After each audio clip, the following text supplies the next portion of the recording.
dira mitoak? Mitoak pentsaera eta kondaira zaharrak dira. Mendez mende gaur egunera arte iritsi zaizkigunak. Mitoak munduko kultura guztietan agertzen dira. Garai zaharretan erlijio ere baziren. Izaki mitologikoak gurtu egiten zituzten.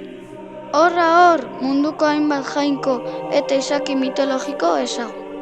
Grezian, Centauro, Polifemo, Minotauroak eta askoz gehiago. Erroman, Zeus, Neptuno, Jupiter, Romulo, Remo eta askoz gehiago. Egipton, Osiris, Set, Anubis, Benu. Europa iparraldean, Thor, Slanes, Odin. Euskal Herrian berriz, Mari, Basajaun, Lamiak, Tartalo eta askoz gehiago.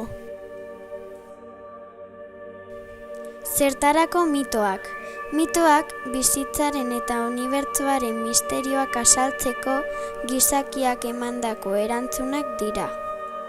Behar bada, gaur egun misterio horien azalpen batzuk baditugu, baina hala ere kondairak eta pertsonaiak erakargarriak izaten jarraitzen dute. Honela, munduko mitologia guztien kezketako bat gizakiaren sorrera argitzea izan da. Euskal Herrian eta Pirineo inguru osoan hartza hartu izan da gizakiaren arbaso bezala. Denborak eta zientziak tximua izan zela erakutsi du gerora. Beste batzuetan, naturako fenomenoak argitzen saiatzen dira mitoak. Ekaitzak, tximistak, ilargia, eguzkia, ortzia, urtaroak eta abar. Horregaitik, gizakiak naturako elementu guztiak, landareak, zuhaitzak, hodeiak, haizea, ura, sua, ilargia, eguzkia, itsasoa, izaki bizidunak zirela pentsatzen zuen. Mitologiako protagonistak, gure aspaldiko jainko-jainkosak, giza itxura dute batzuetan, animaliena besteetan, edo baita naturako elementuen itxura ere. Adibidez, Mari, euskal jainkosa nagusia, ahuntzaren hankekin ikusi dute batzuek, beste batzuk hegaztien hankekin. Haize bolada bezala, buruan ilargi beteak inguratzen duela ere bai, zuhaitzaren ezaugarriekin, eta abar. Azkenik, mitoek pertsonen artean izaten diren gatazkak azaltzen dituzte. Gaiztakeria, mendekoa, debekoa, jazarpena. Hala ere, gaur egun, kezka eta misterio askoren erantzuna badugun arren, mitologiako kondairak eta pertsonaiak beti bezain erakargarriak izaten jarraitzen dute.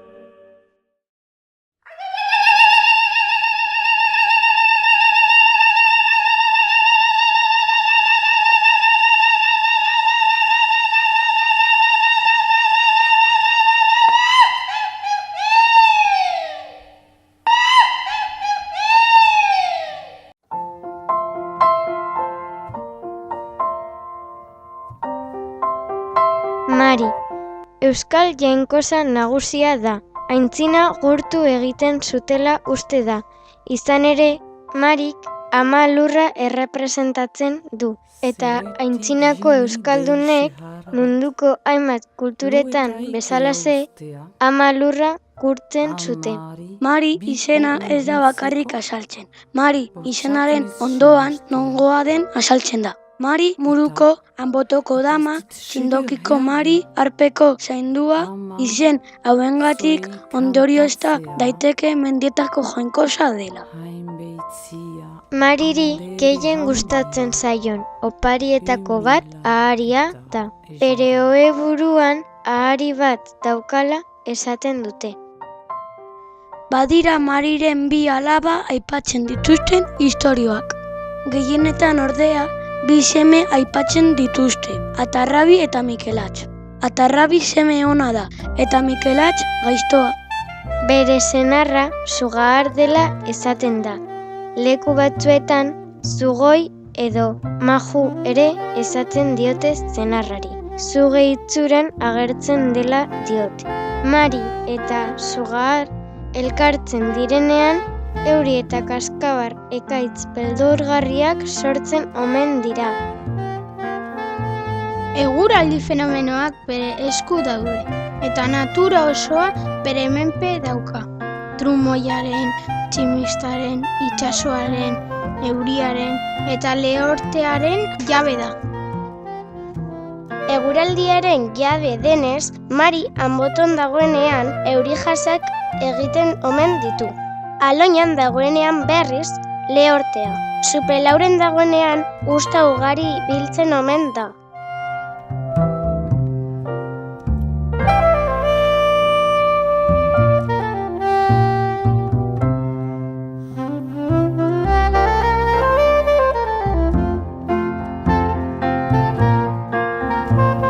Mariren etxea kobasuloa da, eta denak gure mendietan. Anboton, Mariren koba, Oizen, Mugarran, Aketegin, Aizkorrin, Txindokin, Marizulo, Murumendin, Gorbeian eta abar.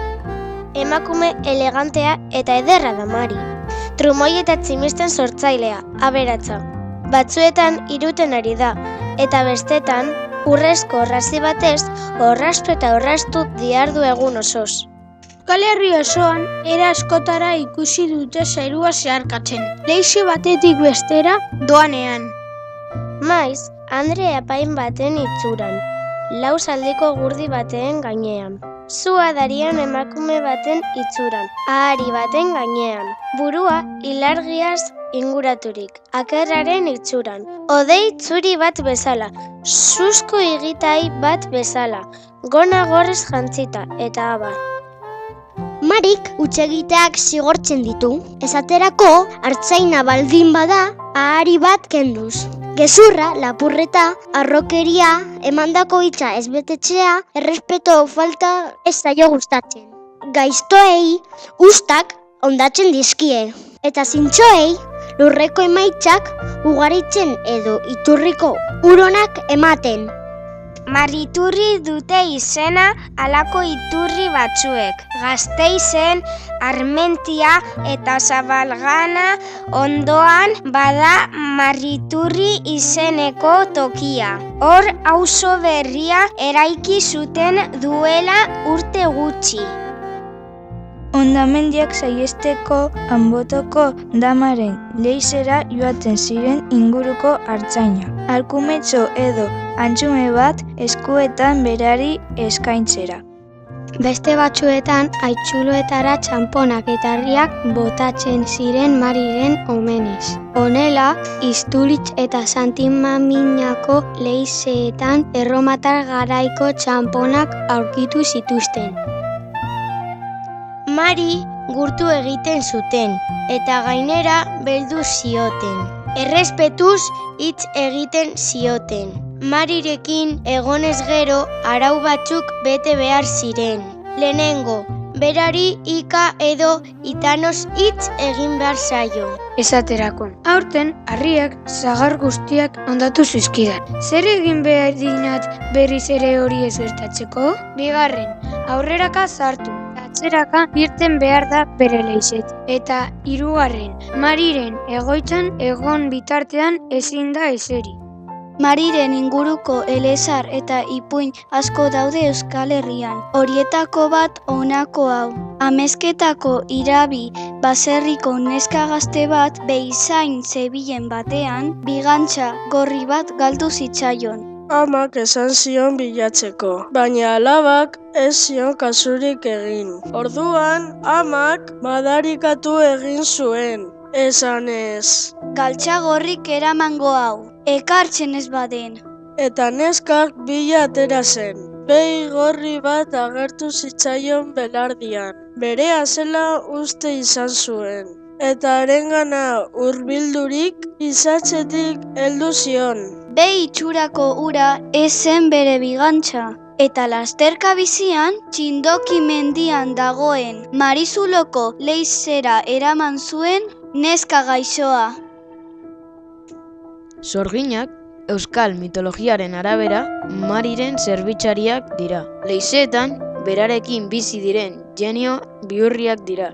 Jendeari gertatzen zaizkion zoritxara askoren erantzuleak dira. Ziztu bizian joaten dira, batetik bestera, esaldi hau esanez. Zazi guztien gainetik, laino guztien azpitik. Sorginen ahalmen bereziek gauerdian hasi eta goizaldean oilarrak okurruku egin arte irauten dute. Ez dute itxura jakinik, baina jendeak modu askotara irudikatu ditu. Animali itxura hartzen dute askotan. Saia edo putre itxura, sakurra, aharia, eulia, idia, baina batez ere, gehienetan katu itxura hartzen dute sorginak. Eta etxetan sartzen dira tximiniatik eta sukaldean iruten ari den etxeko andrea izutzen dute.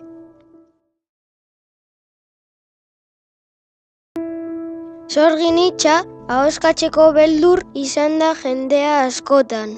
Horrela, Lekeition eta Hondarribian arrantzaleek ez zuten sorgin hitza aipatzen, itsaso zabalean zebiltzanean. Horrek badu zerikusirik Zumilako emakume batek esaten zuen esaera honekin. Direnik ez da sinestu behar, ez direla ez da esan behar.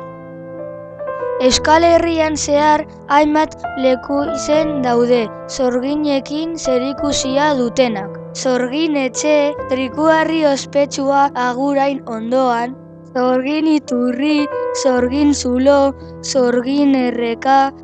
Erdi Aroan baziren Euskal Herrian emaginak, umeak jaiotzen laguntzen zutenak. Emakume hauek senda belarretan jakintza handia zuten. Emakume hauei sorgin deitzen zitzaien. Horregaitik, gaur egun emakume hauek eta mitologiako jeinu edo iratxo bihurriak nahastu egiten ditugu.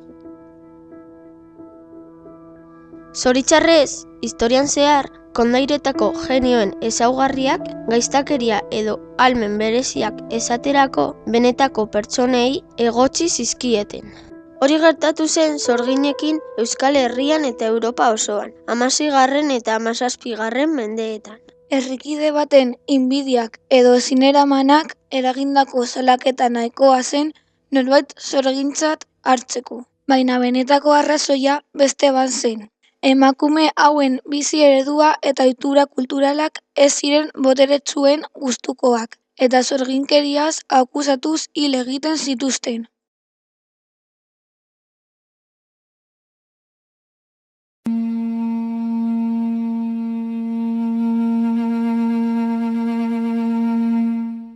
Baigorri ibarreko Behe Nafarroan bizilagunek diotenez, akeritxudako idatzo bat inguruko koba batzuetan bizi da.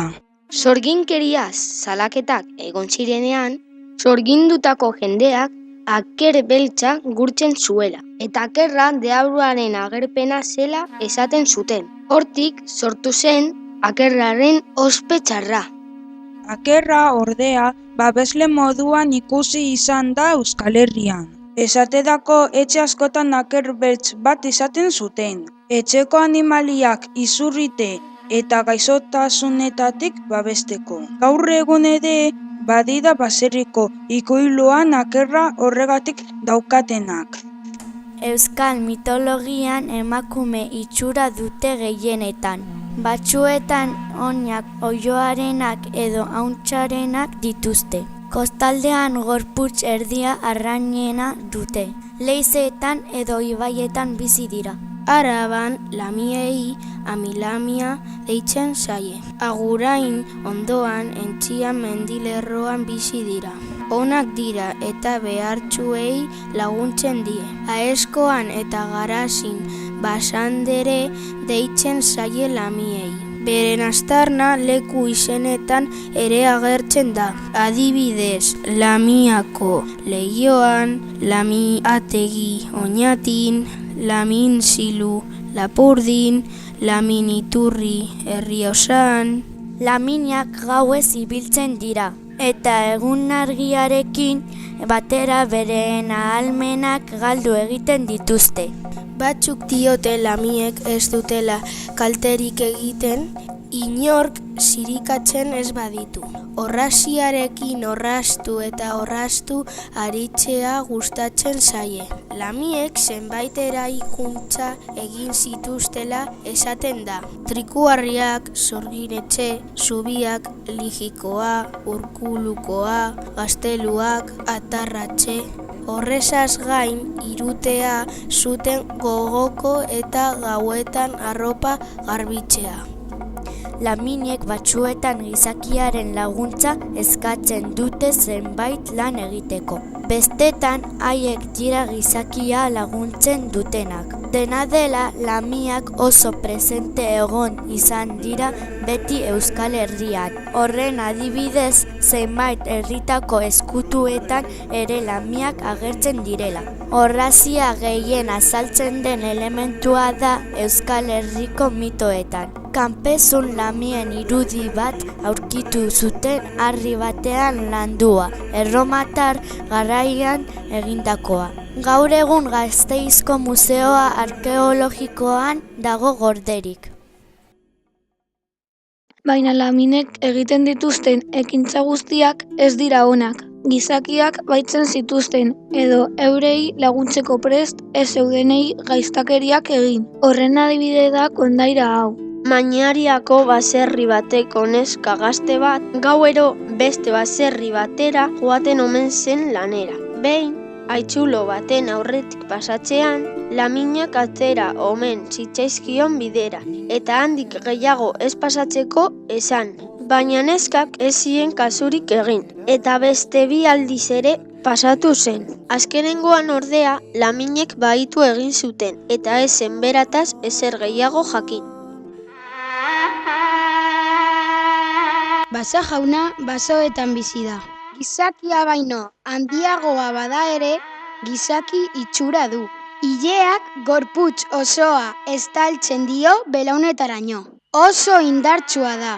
Oin bat gizakiarena bezalakoa dauka. Beste aldiz, oin sola biribilekoa da. Baza jauna artaldeen babeslea da. Ekaitza hurbiltzen delarik oiloak botatzen omen ditu. Mendietan artzainek artaldeak bilditzate. Era berean, otsoa inguruan ibiliz gero, hau esen artaldera hurbiltzen. Artzainak lo egin zezakeen lasai. Herrikondaira batzuen arabera, Baza jauna lehen nekazaria, lehen errementarria eta lehen errotaria da. Gizakiek azpilokoak erabilita gariaren lehen hasia ostu zioten, eta horrela hasi ziren garia ereiten. Hainbat sekretu gehiago ere lapurtu zioten. Adibidez, zerra eta errota baten ardatza nola egin, baita metalak nola soldatzen ziren ere. Baza jaunek bazuten sekretu bat honela zioena. Oztoa ateratzen denean, artoa erein. Eta oztoa erortzen denean garia erein. Baina San Martin txikik entzun egin zien sekretua, eta gizakiei jakinarazi.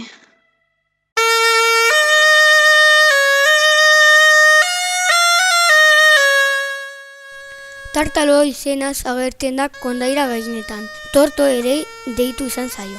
Gizon itxurako erraldoi begi bakarra da. Ez da oso azkarra. Bai ordea oso indartsua eta zakarra. Ardiak jaten ditu eta batzutan gazteak eta haurak ere baitu eta jan egiten ditu. Tartalo izaki handia da. Goitik behera begiratzen du. Eta aizkera zakarra iraingarria erabiltzen du. Hainbat ipuinean lurreko zinaurria deitzen dio heroiari. Gipuzkoan Zadar mendian bada tartaloetzeta deitzen den leku izen bat. Baita tartaloetze deitzen den trikuharria ere. Greziako mitologian bada oso antzeko pertsonaia, Polifemo du izena. Polifemok ez bezala tartalok berezitasun bat du. Eraztunaren laguntza izaten du. Mendietan bizi ziren gizaki indartsuak ziren. Beren zaletasun handiena haitz handiak mendi batetik bestera botatzea zen.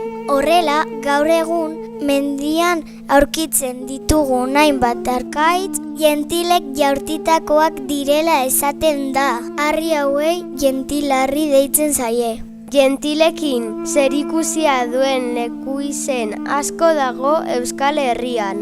Jentil baratza tontorra ataunen. Gentileio urdiaingo zulo bat. Gentiletxe trikuarriak Altxaniako mendietan. Gentil zubia deitzen zaion arko formako haitza Gorbeia inguruan. Eta askoz gehiago. Bada jentilen kondaira ezagun bat, beren patua azaltzen duena. Kristo jai aurreko garaietan jentilak bizi omen ziren, Altsasu eta Taun arteko Altxania mendietan. Balenkaleku izeneko lepoan hain zuzen. Egunak ziren ez zuela euririk egiten, eta zerua beti zegoen oskarbi. Egun batez ordea, hortze mugan laino argitzu bat ikusi zuten eta asko larritu ziren.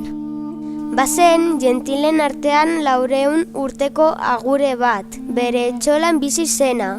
Atera zuten txabolatik agerpena ikus zezan, baina ezin zuen ikusi ezin baitzituen begiak ireki. Honela bada, jentilek palanka bat hartu eta betazalak altxatu zizkioten. Orduan, agureak odeia ikusi bezain askar esan zuen. Gure arraza bukatu da. Horrelaxe izan zen. Kristautasuna bazter guztietara zabaldu baitzen, eta berarekin jentilak desagertu. Diotenez, Balankaleku izena gertaera honetatik dator. Herentzugea zuge handi bat da, zenbaitetan 7 buru dituena, gehienetan bakarra. Zenbait tokitan etxabereak jaten zituen, baina beste batzuetan gizakiak. Horrek askoz izugarriagoa bihurtzen zuen. Kondairek diotenez, herentzugea bizi zen, arpe inguruko jendea izututa bizi zen. Askotan, bertako biztanleek mostrari opari gisa, gizakiren bat eskaini behar izaten zioten. Orduan, heroia saltzen da herentzugea akabatu asmoz. Herentzugearen hilketari buruz badira istorio desberdinak. Lapurden Beltzuntzeko Gastonek izuela kontatzen dute. Baina agian kondaira zabalduena San Miguelena da. San Miguel Aralar mendikatean dagoen santutegi zaharra da. Eta han kokatzen da herentzugearen heriotza San Miguelen eskuetan. Gertaera honen ondoren egin omen zen eliza. Herentzugea ateratzen zen leize gainean. Gaueko izen honek gauez dabilena esan nahi du. Gaueko jeinua da. Gauaren ilunean ausartarena egiten dabiltzanak zigortzen ditu batez ere. Haize bolada baten bidez agertu ohi da, esaldi hau esanez. Eguna egunekoentzat eta gaua gauekoentzat. Egunekoak gizakiak dira, gauez dabilena gaueko. Herri kontakizun asko daude gauekoren gainean. Hauxe da horietako bat, Lauzpeltzeko irulea. Ataunen kontatzen dutenez, Lauzpeltz baserrian irulen eskatalde bat biltzen omen zen gauero. Behin baserriko neskak apustu egin zuen bere lagunekin. Baietz mendiko iturri batetik ura gauez ekarri, eta ontzi bat hartuta iturrira abiatu zen.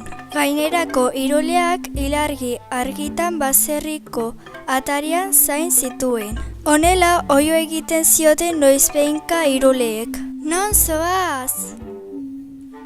Neskak igarotzen zuen lekuaren izena izendatu erantzuten zien, baina halako dei bati ez zion erantzun. Baserritik lagunek deika jarraitu zuten, baina neskak ez zuen jada erantzuten.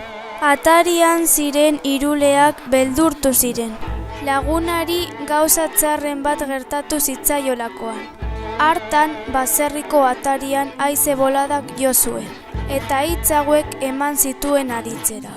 Gauekontzat, eta eguneko entzat. Eta ezen gehiago neskaren berririk izan, eta ez ahaztu emakume hark esan zuena. Direnik ez da sinestu behar, ez direla ez da esan behar.